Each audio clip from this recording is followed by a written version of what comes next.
do I bring this up in conversation? Like, do I tell people that this is who I am and how I am? It was so startling to me, and I'd feel my entire body like tense up, and I would just jump. I'd drop my phone. It was so awful. We experience things differently. Like the way I process the world around me is different.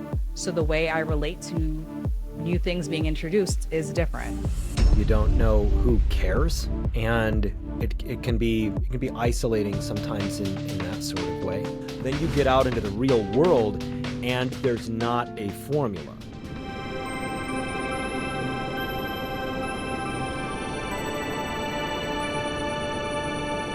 It's been a long time we've been wanting to do this recording, and we found out that we actually have a lot more in common than we thought. Both of us are entrepreneurs, and both of us are neurodivergent. And so I'd like to ask you about, when was your diagnosis? Definitely.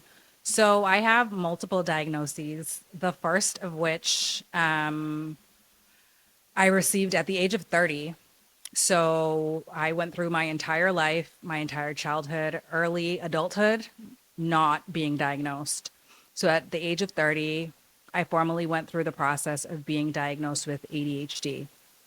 And when I think back, I remember my parents getting feedback from my preschool teachers about kind of my behaviors in class and their recommendations to go get tested. And at the time, it just wasn't something that they were comfortable with. I remember going to the facility. I remember doing some of the activities that they had me do. But for whatever reason, at that point, they did not kind of go through with the formalized process of getting the diagnosis kind of formalized and documented. I think there's a lot of stigma around things like that. And thinking back to kind of who my parents were, they were they had just immigrated to the country. So they were kind of trying to figure out life for themselves, just trying to do what made sense to them. So I can only imagine what was going through their minds at the time when they kind of learned this information and weren't necessarily sure what it would mean.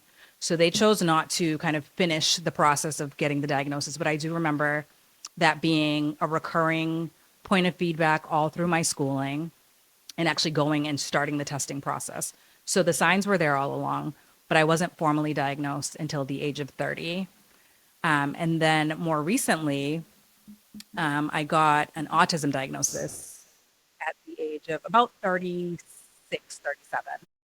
So again, a new layer added on. So after the ADHD diagnosis, I was prescribed medication. So I was medicated, but there wasn't a huge amount of support around, okay, here's your diagnosis and this is what it means. Here's your diagnosis and here are ways to work through it. It was kind of, here's your diagnosis, here's some medication, and I was on my own. So continuing to kind of make adjustments using the medication and seeing what that did for me. I ended up, like I said, kind of that next step was the autism diagnosis back in a couple years back. I'm trying to think of what it was like for your parents. They come to the United States from, and where are they from? They're from Jamaica. So they're both from Jamaica. They both moved here when they were young adults. So for them, a lot of their life was just trying to figure out what it meant to be who they were in a country that was not their native country. Well, and one of the things that we do in the United States, and I really wish that hope that this changes, is that we jam children of all energy levels into classrooms that are gray and boring, and they're not playing, they're not exploring, it's not a suitable learning environment for a child with a lot of energy. So for me, it was an added nuance to it. I was actually in a Montessori school. Wow. So yeah. So for, like I said, my parents were my mother specifically. So my father was absolutely there along for the ride, but my mother was the decision maker in a lot of these things. For her, again, coming into an environment, trying to figure out the best possible path. She heard about the Montessori school and wanted us to be kind of involved and enrolled. So I was in a Montessori school. So if you think about the way that Montessori schools function, a little bit less structure, but almost the opposite of what you need from an ADHD perspective. So you think about everybody being jammed into a very rigid, regular school environment. It's almost an overcorrection where there was far more kind of just freedom. It was a free-for-all for the most part. A lot of the way that Montessori schools function is kind of child-led learning. So for me, it was me kind of bouncing off the walls in a less structured environment. So Okay, and your mother sounds like a brilliant woman to really try to put you into a really suitable environment for a creative young child like you. definitely. And so early on, there was this discussion, a little bit of maybe some sort of she's different kind of thing. And through your middle school and high school years, was that still a conversation, or had you just really learned to mask it? So I was definitely masking and definitely compensating. So I high achieving all throughout my schooling. So while I was in the Montessori school, I was the student who was finish my work first. Like they would give us something to do, I would finish it quickly, but then I would be going to my other classmates, looking over their shoulders, trying to give them advice on how they could do it better. So that was a lot of the feedback that my parents were getting was kind of the distractibility component. So I ended up coming out of the Montessori school and actually skipping a grade and going directly into, I believe it was the second grade in public school. So continued to be a high achiever in terms of the academic, but still struggled with kind of that interpersonal connection. Again, the remaining focused took a lot of mental kind of power to kind of remind myself to stay on task. So all through, again, elementary school, middle school, high school, I kind of, it was self-taught workarounds to kind of pull myself in and stay on course throughout the school day, throughout homework. But I was able to achieve great things. So I went through, like I said, elementary, middle school, high school. I actually ended up finishing high school with one of the top GPs in the school, National Honor Society, with a scholarship, an academic scholarship to Bentley University, where I ended up going. So I was able to achieve things, but when I think back on the amount of kind of, again, that mental weight that was required to maneuver and navigate through the education process, and even like I said, the interpersonal connections, there was a lot of just like that thinking that went into it, that what the things that other people kind of were able to do second nature without much thought took a lot of planning and coordination kind of behind the scenes for me. So the brilliant thing that you have as a natural gift is your unusually high IQ, which is also a a feature that a lot of people with ADHD and neurodivergence do have, and it can help with compensating for things that we may not typically be very good at. And so with all of this academic success that you were able to have in those years and the scholarship and everything like that, where were the real struggles for you? What was the struggle that people weren't seeing? I think I would say the interpersonal. So I was able to, a lot of masking. I was able to almost emulate and mirror back the behaviors of others to be kind of welcomed. So I was able to make connection. I was able to kind of make friends and form those bonds. But I would say that they were really surface level because, again, it was an act. It was me kind of mirroring the behavior I saw. So when somebody sees something that's similar to them, they are drawn to it. But it was really at that surface level. So if I think back, I think that ability to make those connections, those deeper connections, was definitely something that I struggled with. And then again, almost the rumination. So constant working of the mind. My mind's always working. My mind's always kind of scanning the environment, but also kind of doing those looks for a connection and synergies throughout anything.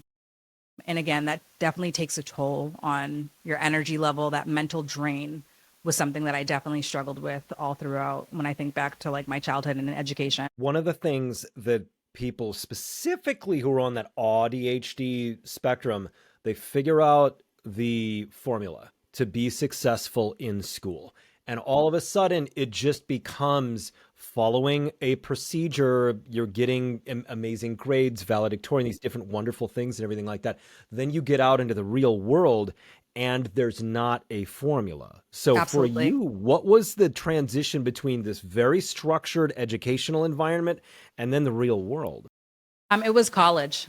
So I talked a little bit about my parents and their backgrounds. And I don't know if you know much about kind of the Caribbean, West Indian, Jamaican culture. They're very strict. And again, because it was almost this expectation that I uprooted my life to come to this country to create a better life for you.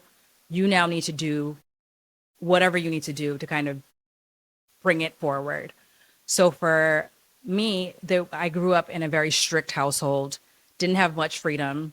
And as far as the academics, my parents didn't necessarily push. It was very much a kind of internal push in terms of, like you said, learning the formula. I knew what I was supposed to do, and then I did what I was supposed to do. That was just something that I picked up from the environment I was in, and it was just an expectation, and I just moved along with that expectation. So my parents didn't have to stay on me much about kind of schoolwork. I was able to do that on my own. But then going into the college environment, I moved on campus, had all this freedom. There's really no structure. That was the pivot point for me. So I went into it not necessarily knowing what to expect. Again, not having a formal diagnosis at the time, knowing what worked for me in high school, and trying to bring that forward into the college experience, and that it did not work.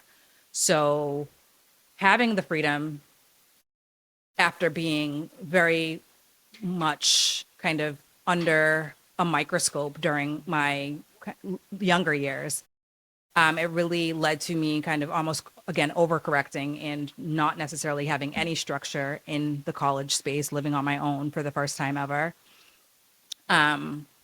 So the academic slipped. I was able to, again, the interpersonal connections, I was able to deepen interpersonal connections. So growing up, again, in that environment, no boys, didn't date, I hadn't dated before. So again, that overcorrection and being able to be free. So it was almost like a switch had gone off where everything was completely different than it had been before. So what ended up happening is, from an academic perspective, I still was able to take that formula forward and do well during classes. But because of the lack of structure, I found myself having performance anxiety when it came to whether it was a final exam, a final paper. And I would get through the semester, get to that almost the finish line, and create excuses. So it was reaching out to the professor and making up an excuse as to why I couldn't take the exam or why the paper was going to be late. And they were very gracious. They were willing to give an incomplete. The plan is, with an incomplete, you come back and complete it. But for someone like me who procrastinates at times, demand avoidance is a big thing. Those things really played a part.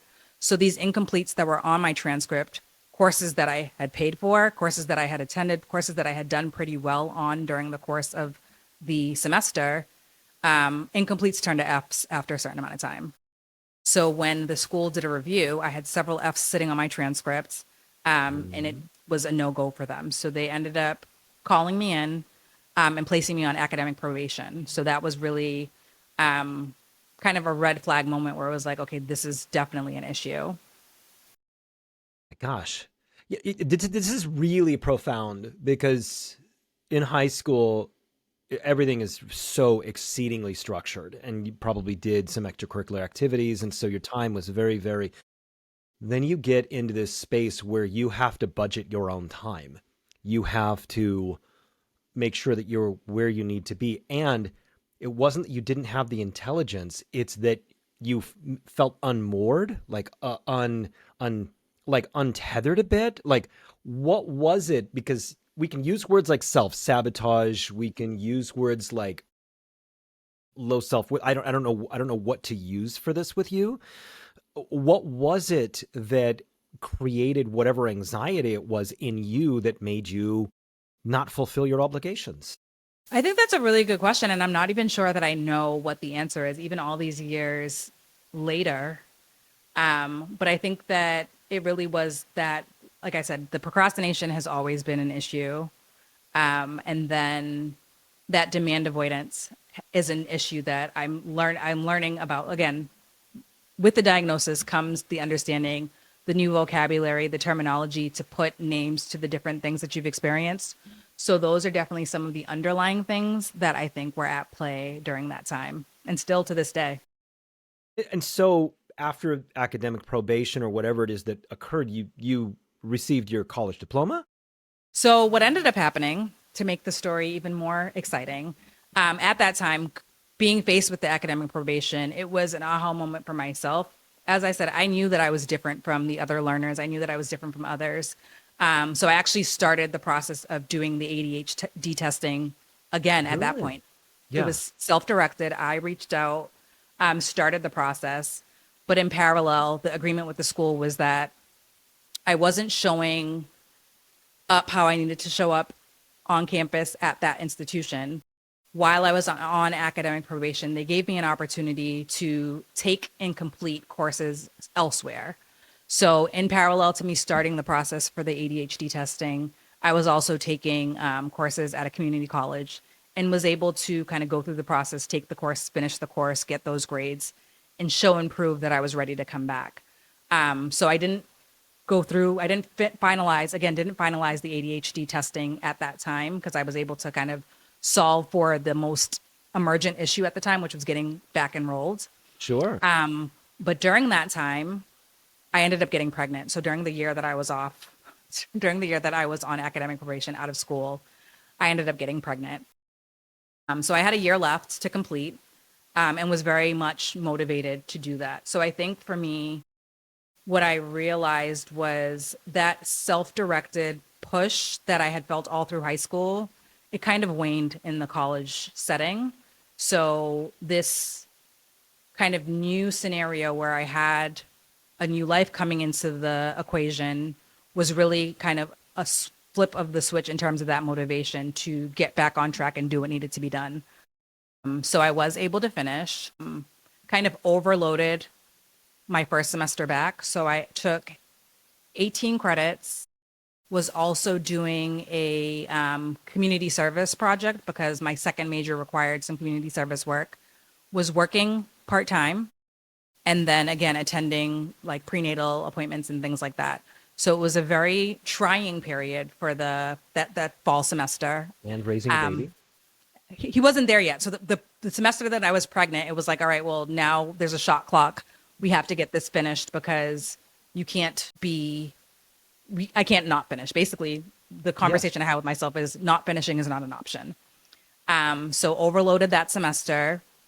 And then he ended up being born 6 weeks early. So he came around February. So spring semester had just started. I lightened the load a little bit, still had some classes to complete to get to kind of graduation, but ended up delivering 6 weeks early in February. So spring semester starts like the January timeframe. So a few weeks into the semester, had to be out for a couple of weeks to give birth, but then was right back at it and ended up crossing the stage with a 3-month-old. So I did finish. I have pictures of me and my little baby at Amazing. graduation. Now, this must have been a relatively trying time between you and your parents. It was. It definitely was. For several reasons. They weren't even aware. So honestly, to this day, I think maybe like within the last year, I've let them in on the whole academic probation thing. So they had no idea. Oh, okay. They All had right. no idea. I moved home, but they didn't really know why. It was, I mean, school is expensive. It was in state. It was right. It was definitely within commuting distance. So to them, they saw me back and didn't necessarily know why. So they had no idea about that, but definitely knew when I popped up pregnant that that was a less than ideal situation. Again, going back to the West Indian parents, that's not really something that they are huge fans of. Yes. But while it was a trying time, I mean, parents are parents and they definitely rallied behind me. My mother, as upset as she was when she first found out, was definitely right by my side the entire time. So they came around and were definitely huge supports during that time. Again, what an amazing woman. And so, look, I lived some of this that you're kind of talking about here in terms of you're trying to balance 1,000 things on one platter and things start to fall off and there's panic and there's shame and there's rage and there's a feeling of unfairness and all of this. And there's this tendency to want to hide, to solve, which I'm hearing very much coming through in your story. And it can be an overwhelming weight on your shoulders, particularly as a young person, to hide all of this. All of a sudden you're at home and you're like, oh no, things are fine. I'm just living at home now. And and things are obviously not fine. And you pull it off. And so did you learn a good lesson or a bad lesson out of being able to pull all that off? Probably a bad lesson because the I reality knew is it. I know that I can exist in chaos. I actually thrive in chaos. So I think it's a double-edged sword because while I'm able to thrive in chaos, it's a situation where I almost wait for the chaos to ensue before I move. So less than ideal. Like I said, with procrastination, it's the same thing. So I'll know that something's due and we'll know it's due and weeks will go by and not until the 11th hour is it like, all right, well, now that it is an emergency and absolutely needs to be done, now I will start.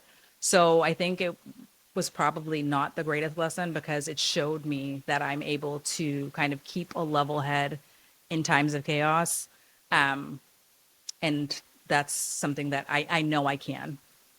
Now, here's where we get into one of the real oddities of ADHD and ADHD, which is the thriving in chaos, meaning that in a completely insane situation, we're at baseline. And sometimes other people around us can't figure out why we're not also freaking out. Absolutely. It's because this is where we live. Absolutely. And and it's odd to others and perhaps not a particularly healthy thing for either one of us, but it just simply is the way that it is. And so you learned this like early on, having to twirl 13,000 dishes at the same time. Some are going to fall and break, but you do learn a rather unfortunate lesson that you're capable of handling a lot of things at once. The problem with us is that we're not necessarily good at recognizing when we're not doing a very good job of handling a lot of things. Very, very true. Very true. Very true. I think that that is absolutely spot on for my experience time and time again, especially like you said, times of chaos when other people are in panic mode and looking around and you're just kind of steady state. Because the reality is there's chaos in my mind 24/7. So like it's just like you said, it's my baseline. So it's just another day. But that ability to kind of read and know that, okay, while I am doing all of these things, am I really doing all of these things to the best of my ability because I am balancing and trying to juggle all of these things? So that's definitely something that even to this day, I think I'm still working through. Yeah. Yeah. It's not easy, but the strength of it is that you have the ability to think systemically. Think Absolutely. through an entire very complicated system, which can make a lot of the coaching work that you do that we haven't really gotten into yet. It requires this. It requires looking at 18 different levels at the same time and all of the different things that are around it. And because your brain is trained to analyze multiple things at once, you're doing that all the time. Absolutely. So you're in your 20s. You've got your you've got your diploma. You've graduated magna thank God. Exactly. And Exactly. you march on into your 20s and you begin immediately becoming an entrepreneur. Do you try being a W-2 employee? Like, what do you do? I'm a W-2 employee, still am to this day. So I graduated from undergrad in 2010. So the job market was not great at that time. And it was one of those situations where you kind of have to get in where you fit in, especially because I had a brand new baby. So for me, it was like, okay, as much as I have this shiny degree and I really thought I was going to go in this direction, applied to a bunch of roles, but we were at a place where people with 20 plus years of experience were also going for those entry level positions because the job market, that's just what the job market was looking like. So I ended up taking on a role. It was a few temp roles. I worked a few temp roles, worked through a few temp agencies, ended up temping for a hospital organization. It was like organization of hospitals, and getting in to work for the head of GI pathology as an admin assistant. So shiny new bachelor's degree, dual bachelor's degree from one of the top business schools in the world. And I was coming in as an admin assistant on a temporary basis, but it was what needed to be done. So I was very much willing to do what needed to be done. But true to kind of the nature of who I am, I came in, got a feel for the scope of what was being asked of me. And my steady state is to be scanning the environment for what else? What can we make better? What can we be doing differently? How can we improve? And that's really what kicked in. So during that temp assignment, I ended up going above and beyond what was really being asked of me. In terms of that, I was covering a medical leave. So they didn't expect much. They just wanted somebody, a warm body in the seat, field the things that were coming in, very minimal in terms of the ask. But I conquered that. And then it was like, well, what else can I do? So started doing more, built a great relationship with the pathologist who then recommended me to another pathologist who had lost his admin, but was building a new laboratory, a testing lab. So I ended up getting a full-time permanent position. Very same thing. Came in, learned what the old admin was doing, but immediately started seeing things that could have been better. So process improvement became something, again, not necessarily knowing that it was called process improvement. I just came in and saw that you were doing it wrong, and I'm going to tell you how you could do it better. That's just who I was since Here preschool. comes the little autist that's like, Since this doesn't preschool, make like any sense. that We need to put this actually, paper over here. And that's wrong. So that was me through and through. So came in and did that. And as his operation grew, I started to oversee more. So I was able to hire staff and really put new systems in place so that there were checks and balances. And that really, for me, was the start of what I consider my career. So I had worked several jobs since the age of 13, just odd jobs. I had done like customer service, I'd worked retail, I'd worked food and beverage. But this was, in my mind, the start of my big girl career. So in that role, again, I started to make a name for myself in terms of the process improvement, change management. Again, didn't know what these things were, but knew that I was doing things to make the operation run smoother. A lot of the people management. So if you think about in the hospital space, I was working in a laboratory full of MDs, PhDs. They weren't necessarily people leaders. They had never really aspired to be people leaders. They were just really good at the science. And as a result, they got employees. So a lot of my work around the people side of colleague experience was birthed during that time as well.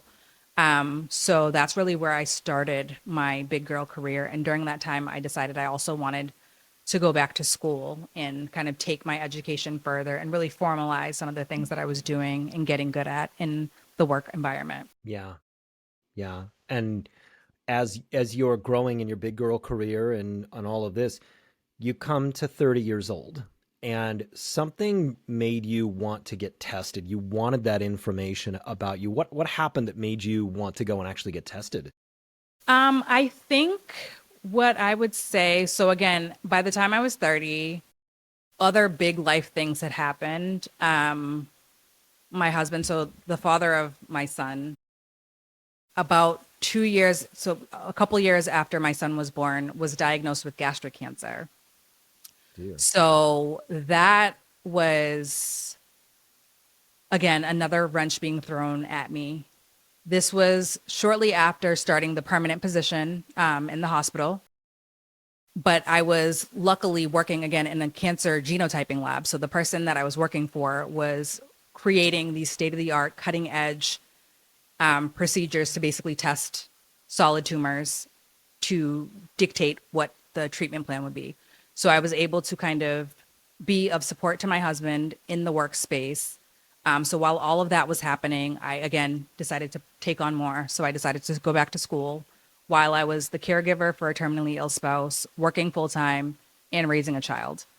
So again, that idea of thriving in chaos, I was thriving, serving as, again, a caregiver to a terminally ill spouse, trying to raise my son in the meantime. A lot was being required of me. So I really wasn't super in touch with how I was feeling and how I was navigating. It was really survival mode for several years during that period. So after the passing of my husband, after completing the MBA, I was really at a place where I had that time to sit and reflect. And I think for me, that's probably when the reality of the fact that there are these differences became very evident. I mean, again, they were there the entire time, but that pause in the chaos, that ability to kind of reset, I think that was really kind of the reasoning behind thinking, okay, I need to figure out what this is. I started a new role. So after completing my MBA, I spent some time consulting. I spent some time in the job market, kind of trying to figure out what was next. So when I landed the position, my first, again, full-time permanent role post MBA, again, it was another beginning of an era. I had started my big girl career, but then I was kind of taking it to the next level after the MBA.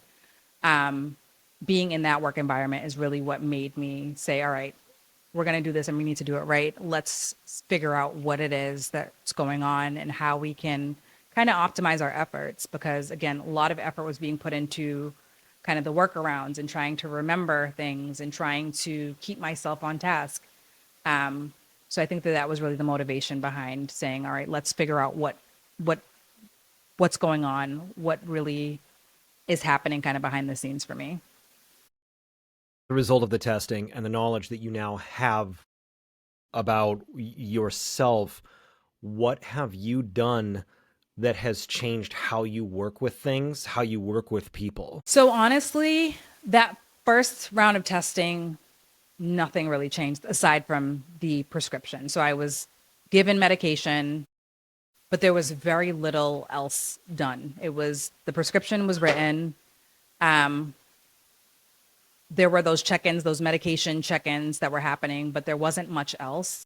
It wasn't until the ASD diagnosis that I really feel like I learned more. I was able to unlock more. And I think what came along with that was the fact that I was learning more from my environment. So I think social media played a really big role in the decision to go get tested. I was seeing a lot of creators talking about things that were very much in line with my lived experience. So for me, it was like, wait, I definitely resonate with this explanation of what it means to have autism. I definitely resonate with this experience for processing information. So I think that the access to social media and the prevalence of those conversations on social media was really the kind of aha moment for me. So after going through the testing process and really kind of codifying the fact that yes, you do in fact kind of fall somewhere on the spectrum, it gave me almost a sense of relief to a certain extent, where it was like, okay, well, now I know what is going on. Now I can put a name to it. It's not necessarily what's wrong, but I know this, I know more about myself now. I know a little bit more about myself. I can, again, put a name to kind of my experience. I think, again, seeing all of that information via social media provided me with terminology and background for the things that I had been experiencing. So, like I said, kind of time blindness, demand avoidance, rejection sensitivity were all things that were Yes. coming across my timeline. And it was like, that really sounds like me. So having this new vocabulary where I could talk about the things that I was experiencing was a really helpful tool for me. But the flip side of that is it was also a little alienating, I think. For me, it was taking a step back and realizing, kind of reflecting back on my entire existence. So reflecting back on the fact that this had been there the entire time and that I was navigating the world, navigating my reality the entire time without knowing what my status was, without knowing the proper names for the things I was experiencing, without knowing how to kind of navigate through the things I was experiencing. And it was really almost a feeling of, I don't want to say loss because I didn't necessarily lose anything, but there was a grief that happened, a grief that kind of set in where I thought about kind of what would my experience have been if I had known the ADHD diagnosis, the autism diagnosis, and had the terminology to talk about what I was experiencing, the support, the resources, the guidance. What would my life have looked like? So there was a little bit of grief that kind of came out of the diagnosis. There was also a lot of isolation. So I think that self-reflection became deeper and deeper. I've always been a very self-aware person because if you think about existing in a world where you know you're different, it's a constant just processing of who you are, and how the rest of the world perceives you and how the rest of the world is operating. So there's a lot of that self-awareness that's always been there. But I think I went deeper into that, very much isolating and trying to process what all of this meant, but then also not necessarily knowing how to have that conversation with people that I was close to. Like, how do you tell somebody this about yourself? So there was, I'd say, a period of almost a year when I kind of was very much isolated, retreated back into myself, a lot of that deep reflection, a lot of that looking back and thinking about how things could have been different. How would I react? How would I interact with people going forward? So a lot of that happened after that diagnosis. So now you know, and you have learned all these things, and you have this like great backwards self-reflection and go, that's why that relationship didn't work out. That's why I got so distracted. That's why this kind of environment doesn't work for me. That's why, that's why, that's why. And in what ways did you implement the things that were suggested by the tester? You know, and how do you learn more about how you work so that you can be more effective? So there wasn't much suggestion directly from the tester. I think a lot of it has been kind of self-directed, kind of research and information gathering. So that really has been my process. Like I said, after going through that period of isolation and rumination and just self-rediscovery, again, kind of scouring the environment, social media, as much as people were talking about it from a conversation perspective, I think there's a lot of tips and tricks there. So definitely trying to leverage some of those things. That really has been my path forward, is just seeing what works, just trying it out and seeing what works. Now tell me, you do this really unique kind of coaching. What is it that your business does? Definitely. So again, I talked a little bit about, since very early, I've been an observer. I observe everything. But then I come back with these suggestions. So suggestions on ways to make things better, quote unquote, to do things differently. I've gone through like process improvement. So like I said, during my early career, I was doing it, but never really knew what the terminology was. When I figured out what the terminology was, I became certified in a couple different versions of process improvement. Same with change management, to kind of formalize these things that I have been doing my entire life.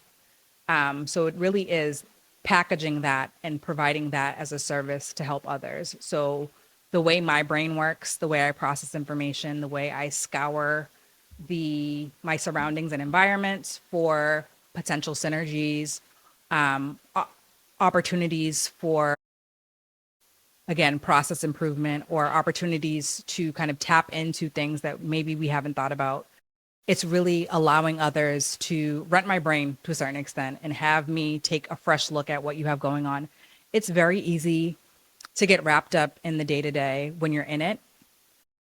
So there is a value in having a fresh set of eyes come in and take a look at the situation and provide that feedback, those insights, the suggestions that you may not have thought about because you're really in the weeds of whatever the situation is.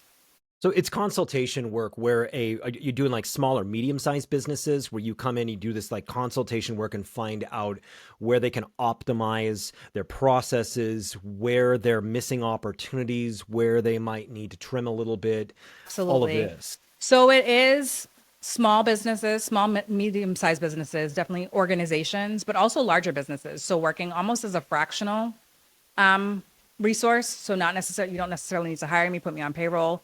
But if there is a problem that you'd like to have a fresh set of eyes on, willingness to come in and do that. So it really is that is the options in terms of the solutions that are being offered. So definitely working alongside smaller businesses who are looking to get started, looking to kind of provide that strategy, figure out what they want to do and how they want to operate. But then for a larger organization that might have a specific issue that they're looking to kind of get to the bottom of, being able to come in and provide that fresh perspective there as well. Hmm. As a neurodivergent, working with people who are not neurodivergent, I had to learn, honestly, the hard way, how we don't see the world the same way. And we tend to be thinking really big a lot of times as an organization is an organism. There's a lot of different parts to it, and you recognize all the different. And when you are around people who are not neurodivergent, they don't necessarily default to that kind of thinking, and they're talking about things and making decisions. You're kind of like, why would you make that decision? You're not seeing these other things. And so your own neurodivergence, can you talk about how that makes you so unique in this market of consulting that you can see things that other people can't see?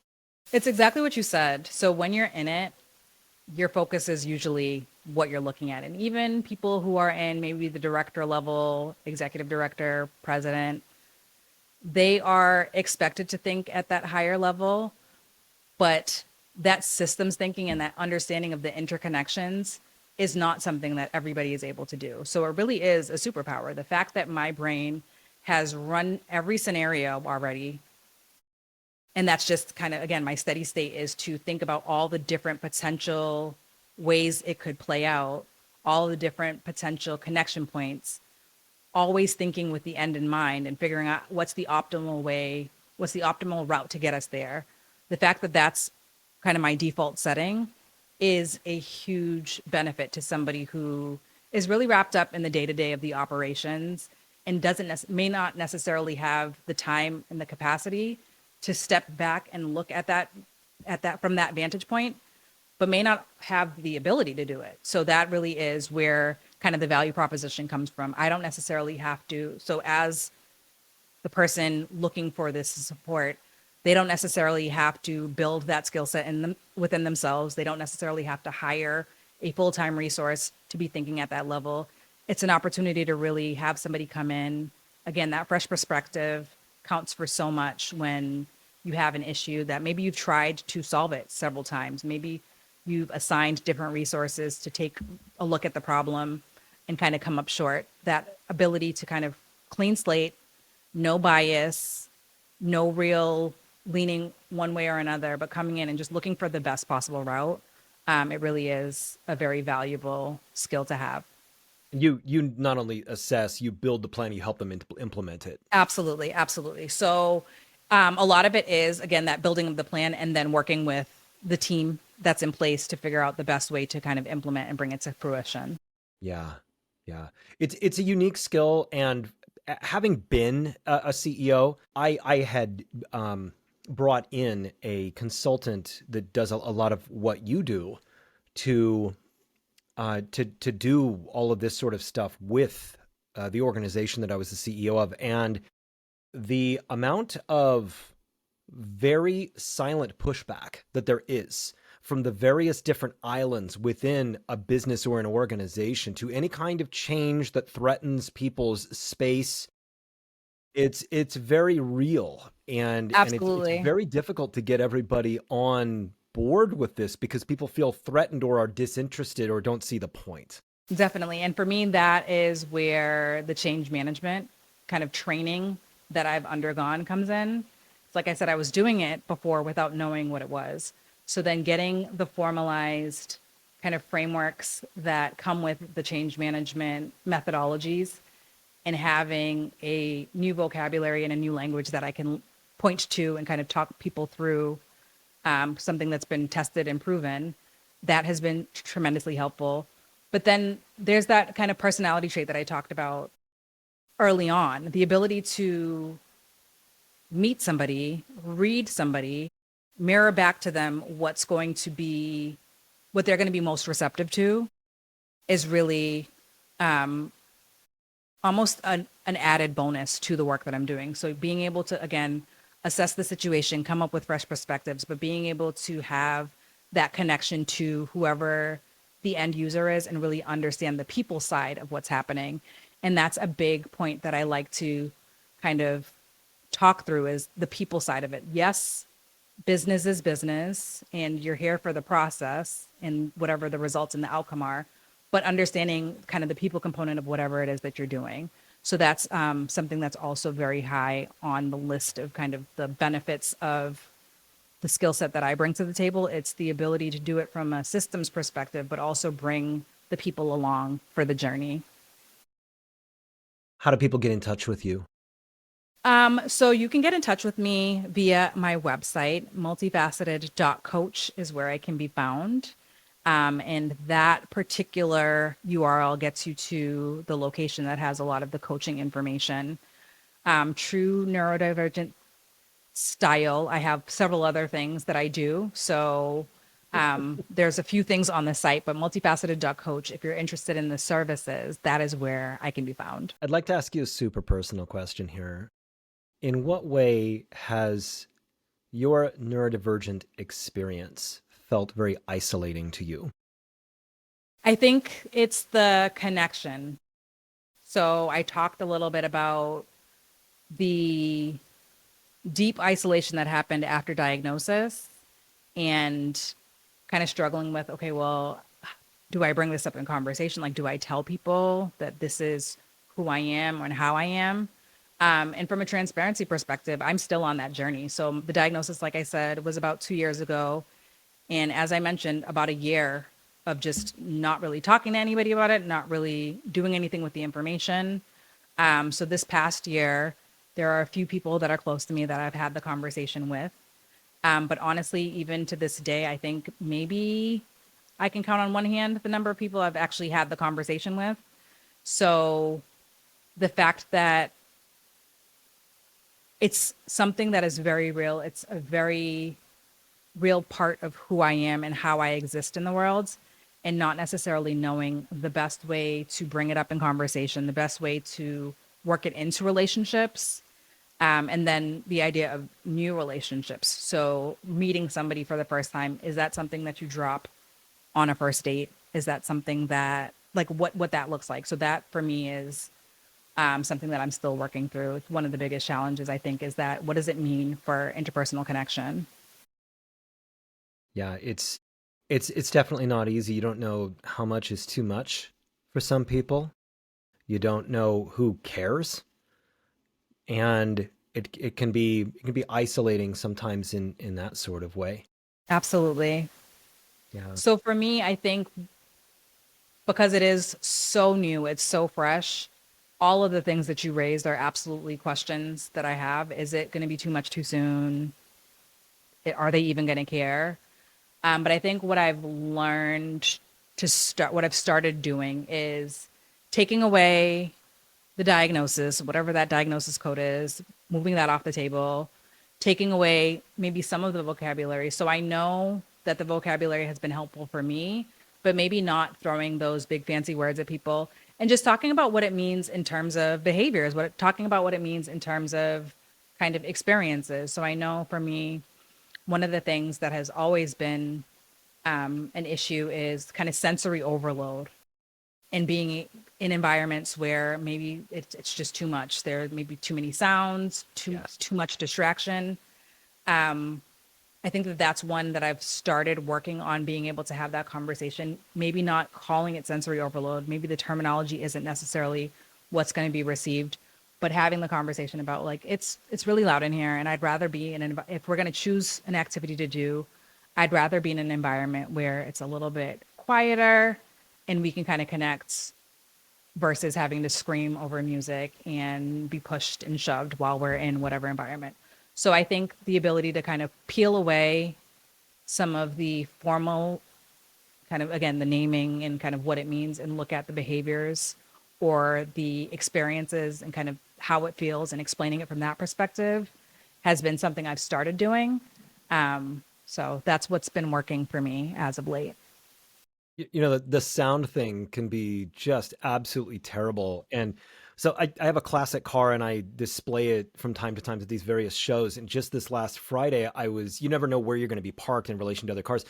And right across from me was this rat rod. And the guy had installed a train horn in it and he would honk it from time to time and it would just like my whole body, it was intolerable. I couldn't even be around my own car. I had to just go somewhere else because it was so startling to me and I would feel my entire body like tense up and I would just jump. I'd drop my phone. It was so awful. And on the outside looking in, so for somebody who has no idea what it is that you're experiencing, it looks crazy. Like why are you so affected? So I've trying to have those conversations and trying to explain the experience has been an interesting journey to be on where it's like I'm already absorbing so much. So in terms of like what my body is processing, there's already so much going on. So added things affect me very differently than it might affect you. So having those conversations has been something that I've had to do more recently. But it's very real. The fact that we experience things differently, like the way I process the world around me is different. So the way I relate to new things being introduced is different. Here's the part in the podcast where I tell you what I love about you. And what I really love about you is your base level of deep sincerity. And through a lifetime of having to struggle the way that you have had to struggle with social relationships, struggle with not even understanding how you work for a long period of time. You're very successful in high school. All of a sudden, college is a struggle, and probably you didn't know exactly why. You persevered and you just kept going. And your baseline of warmth and understanding absolutely comes from your own personal experience of having to pick yourself up, having to experience some amount of shame, some amount of frustration with yourself when you didn't quite know why you were different than other people, why certain things were easier for other people than they were for you. And it has taken you until, actually very recently in your life to figure out why you think the way you do, what you think, and why you are good at certain things, and your ability to take that and monetize it in order to make organizations, make businesses a better thing. It doesn't come without a long period of time of your own personal struggle. And oftentimes talking about these things isn't really particularly easy because it's not easy to admit that you are different.